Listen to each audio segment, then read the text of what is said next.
Ladies and gentleman, ಪಂಚರಾಜ್ಯ ವಿಧಾನಸಭಾ ಚುನಾವಣೆ ಮುಗಿದು ಫಲಿತಾಂಶವು ಹೊರಬಿದ್ದಾಗಿದೆ. ಆದರೆ ಎಲ್ಲರ ಕುತೂಹಲಕ್ಕೆ ಕಾರಣವಾಗಿದ್ದಂತಹ ಪಶ್ಚಿಮ ಬಂಗಾಳದಲ್ಲಿ ದೀದಿ ಯುಗಾಂತ್ಯವಾಗಿ ದಾದಾ ಆಡಳಿತ ಪ್ರಾರಂಭವಾಗಿದೆ. ಇದೇ ಮೊದಲ ಬಾರಿಗೆ ಬಿಜೆಪಿ ಆಡಳಿತದ ಚುಕ್ಕಾಣಿಯನ್ನ ಹಿಡಿದಿದ್ದು, ಚುನಾವಣೆಗೂ ಮುನ್ನ ಕೊಟ್ಟಿದ್ದಂತಹ ಆಶ್ವಾಸನೆಗಳನ್ನ ಮೆಟ್ಟಿ ನಿಂತು ಸವಾಲುಗಳನ್ನ ಎದುರಿಸೋಕೆ ಪಣ ತೊಟ್ಟಿದೆ.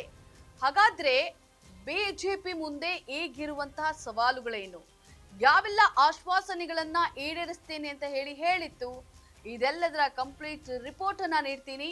ಎಸ್ ವೀಕ್ಷಕರೇ, ನೆಲ ಜಲ ಭಾಷೆಗಾಗಿ ಪ್ರಾಮಾಣಿಕ ಪತ್ರಿಕೋದ್ಯಮ, ನೀವು ನೋಡ್ತಾ ಇದ್ದೀರಾ ಫೋಕಸ್ ಟಿವಿ. ನಾನು ಪವಿತ್ರ. আমি শুভেন্দু অধিকারী ঈশ্বরের নামে শপথ করিতেছি যে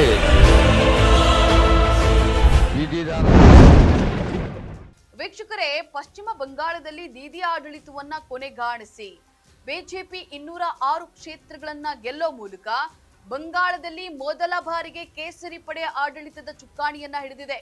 ಮಮತಾ ಬ್ಯಾನರ್ಜಿ ಪ್ರತಿಸ್ಪರ್ಧಿಯಾಗಿ ಸ್ಪರ್ಧಿಸಿದಂತಹ ಸುವೇಂದು ಅಧಿಕಾರಿ ಇಂದು ಪ್ರಧಾನಿ ಮೋದಿ ಸಮ್ಮುಖದಲ್ಲಿ ಸಿಎಂ ಆಗಿ ಪ್ರಮಾಣ ವಚನವನ್ನು ಸ್ವೀಕರಿಸಿದ್ದಾರೆ.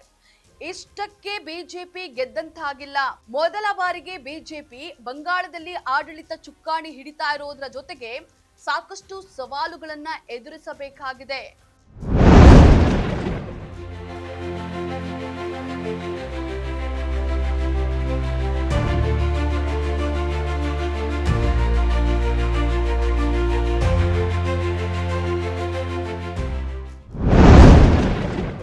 ವೀಕ್ಷಕರೇ, ಪಶ್ಚಿಮ ಬಂಗಾಳದಲ್ಲಿ ಬಿಜೆಪಿ ಚುನಾವಣೆಗೂ ಮೊದಲು ಸಾಕಷ್ಟು ಆಶ್ವಾಸನೆಗಳನ್ನ ನೀಡಿತ್ತು.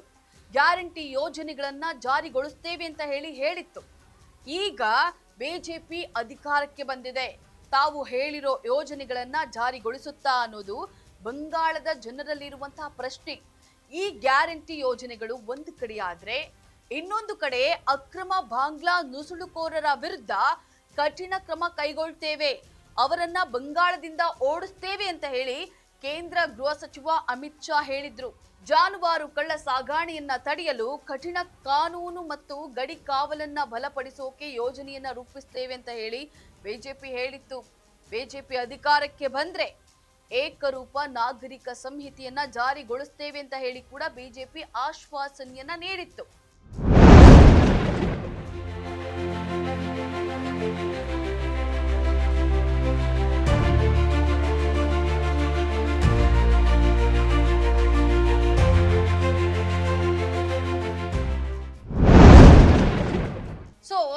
ಉದ್ಯೋಗಾವಕಾಶ, ಮಹಿಳೆಯರಿಗೆ ರಕ್ಷಣೆ, ಲಕ್ಷ್ಮಿ ಭಂಡಾರ ಯೋಜನೆ, ಇಂತಹ ಯೋಜನೆಗಳನ್ನ ಸರ್ಕಾರ ಅಧಿಕಾರಕ್ಕೆ ಬಂದ ಮೇಲೆ ಹೇಗಾದ್ರೂ ಮಾಡಿ ಜಾರಿಗೊಳಿಸುತ್ತೆ.